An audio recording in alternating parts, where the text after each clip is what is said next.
kamusta po kayo guys? Okay, so Virgo, maraming salamat po sa walang sawang pagsubaybay sa ating mga reading, and kung kayo ay bago pa lang sa ating channel, mag-subscribe na po kayo guys, and i-click mo na rin yung ating notification bell para lagi po kayo guys updated sa ating mga bagong upload. So, tignan natin Virgo, ano ba ang inyong gabay ngayong November 2023. Pero bago tayo mag-start, sa mga nagtatanong pala kung paano po mag-private reading, ay iiwan ko na lang po yung link sa atin pong description box. Kung hindi nyo guys mahanap ay pwede nyo akong i-direct message sa atin pong Facebook, Jade Tarot. Ayun, hanapin nyo lang ako guys. Okay, so tignan natin Virgo ang inyong gabay ngayong November 2023. Virgo, Sun, Moon, Rising, and Venus sign. Virgo, Sun, Moon, Rising, and Venus sign. Virgo. So guys, meron tayong Temperance. May nakikita ako dito Virgo na meron kang ginagawang pag-a-adjust ngayon. So, yung pag-a-adjust na to, maaaring may nabago sa everyday routine mo, may mababago doon sa nakasanayan mo. So, I think meron kang improvement na gagawin. Okay? I-enhance mo yung sarili mo. Parang gigising ka sa umaga na hindi ka nasanay dun. What I mean, gigising ka sa umaga na iba na yung ginagalawan mo at hindi ka nasanay dun sa dati. Okay? Ayan. So, tingnan natin. Hindi mo na kailangan pang sanayin yung sarili mo sa dati kasi bago na yung cycle mo. Okay. So, may mga nagkakasakit. May nakita ko Virgo dito, sa ingatan mo yung health mo. Virgo, meron tayong King of Wands. May mga bagong desisyon na gagawin ng mga Virgo, bagong plano. Nandun ka pa rin sa point na gusto mo pa rin yung ginagawa mo kasi more on action pa rin siya guys eh. So, kung ano man itong gagawin mo, I think parang bagong hobby. Pinag-aaralan mo siya eh. So, ngayong November guys, matatapos ka sa pag-aaral dito sa bagay na to kasi ipo-pursue mo na siya. So, I think yung iba sa inyo, may training kayong gagawin. Training or magba-back to school. Or pwedeng nag-apply ka ng trabaho, nagpalit ka ng trabaho. So, ayan. Kaya may training dyan, guys. Kasi may improvement na nangyayari. Or pwedeng parang nag-aano siya, guys. Parang mag-grow ka dun sa bagay na yon. Baka kasi may promotion na nagaganap kung ikaw ay matagal na sa work. Or pwedeng makukuha mo na yung bonus mo. 13-month pay. Ngayong November. Di ba katapusan ng November? Dumadating yan. So, tignan natin. Meron tayong relocation. So, may paglipat talaga guys. Kaya palang may pag-adjust kang gagawin dito. Pwedeng magpapalit ka ng career. Pwedeng lilipat ka lang ng lugar. Or pwedeng may travel. Pwede kasing sacrifice para sa'yo kasi magkatrabaho ka sa abroad. Or pwede naman din guys na promotion sa trabaho. So, ayan. Naku, may magulong nangyayari dito guys pagdating sa trabaho mo. I think itong offer na to, big opportunity siya para sa'yo. Pero naguguluhan ka pa rin, no? Siguro kasi, mas mabigat yung responsibilidad. Ngayon kasi mas kampante ka sa kung anong meron ka. Mas magiging ano ka dito. Mas magiging masaya ka kung dito ka lang. Ayaw ba ng improvement? Virgo, may nakikita akong pagtatalo rito guys. I think sa mga sinusustentuhan mo, sa mga sinusuportahan mo, sa mga bayarin, sa mga bills, hanggang ngayon na parang hindi pa rin nababayaran Virgo. So ngayon nakikita ko na maaaring babayaran mo na yan. Siguro ikaw lang kasi nagbabayad ng bills. Eh. Tingnan pa natin. So guys, malakas ang energy ng fire sign, Aries, Leo, and Sagittarius, Aquarius, Gemini, and Libra. So possible na ito yung mga kadil mo. Tingnan natin. So guys, meron tayong, nako, grabe yung stress ng mga Virgo. May pangungulila kayong mararamdaman. I think nangungulila ka pagdating sa isang tao na gusto mo mag-effort siya.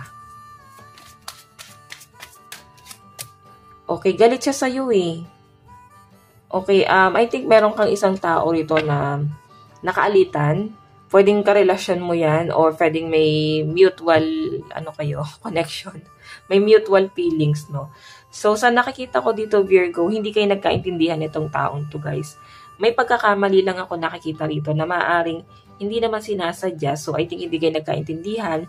And nakikita ko na gusto naman mag-effort nitong person na to sa'yo. Mag-effort siya or pwede ikaw yung mag-effort.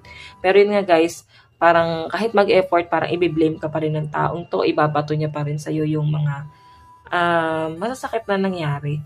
Or pwedeng, kung siya guys yung mag-effort dito, I think galit ka sa kanya. Okay? Kasi may disappointment ka pa rin nafe-feel dito Virgo. Okay? Yung tipong pagod ka na kaka-effort dito sa taong to, pagod ka na kakasuyo sa kanya, pagod ka na sa lahat. So, I think magde-decide ka dito kasi nga, yung bottom of the deck natin is King of Pentacles. So, I think yung iba sa inyo, kung ano na lang yung nangyayari. Okay, ayan no. Kung ano na lang yung nangyayari, gusto mo kasi ng healthy relationship and possible na hindi mo siya nahanap sa person mo na to. Okay, medyo sinungaling yung energy ng person na to. Nakadil mo, Virgo, or makakadil mo. Okay, kasi may nakikita ko ditong person na maaaring makikilala mo rin. Parang dalawang tao siya, guys. Isa dito makakarelasyon mo, yung isa maaaring nagkaroon ng connection pero parang walang label.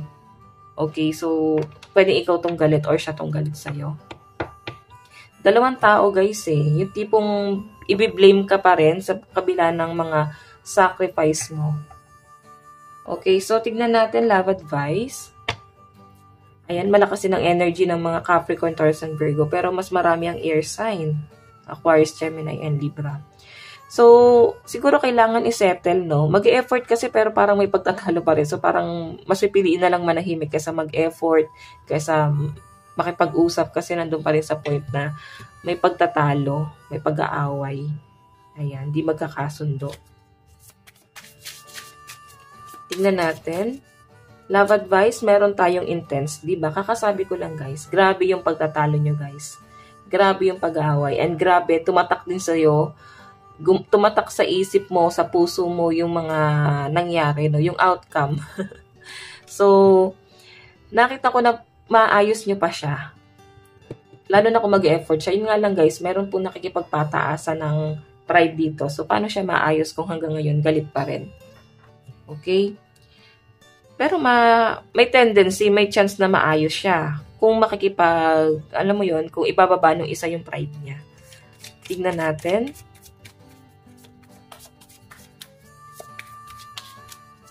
Advice, meron tayong take a reality check. So, tumingin ka sa realidad. Minsan kasi yung reality yung nagiging hadlang. Okay? Kung titignan mo lang yung posibilidad, baka mag-work pa to Okay, so siguro kailangan putulin na yung mga past issue and i-work out na lang tong relationship na to. Yun yung kailangan. So, tignan natin advice. Meron tayong knowing. So, marami kang dapat malaman pa, Virgo, no? So, I think may kulang pa. Okay, may nakikita ko guys ito, guys, parang meron kang isang bagay na ma-achieve or mabibili mo para sa sarili mo, pero ang daming kontra. Ang daming against dito sa bagay na gusto mong bilhin para sa sarili mo. Siguro masyadong pricey, expensive, parang bagong sasakyan or property. Yun yung nasa sense ko. Ngayong November. So, I think nabibili mo na siya ngayon ngayong October. Pero dala-dala pa rin hanggang December. Yes, hanggang December na siya, katapusan ng taong 2023. Okay? October, November, December. Yan yung nakita kong maaring hindi pa rin nawawala yung issue na to. So guys, ang lucky number mo ngayong November ay 28 and 40. So mag-manifest ka lang, i-release mo lahat ng negative para hindi ka nakaka-attract ng mga pangit na nangyayari or magaganap sa buhay mo. Okay? So Virgo, ito lang naman ang inyong reading. Hanggang sa muli. God bless and love you. Thank you.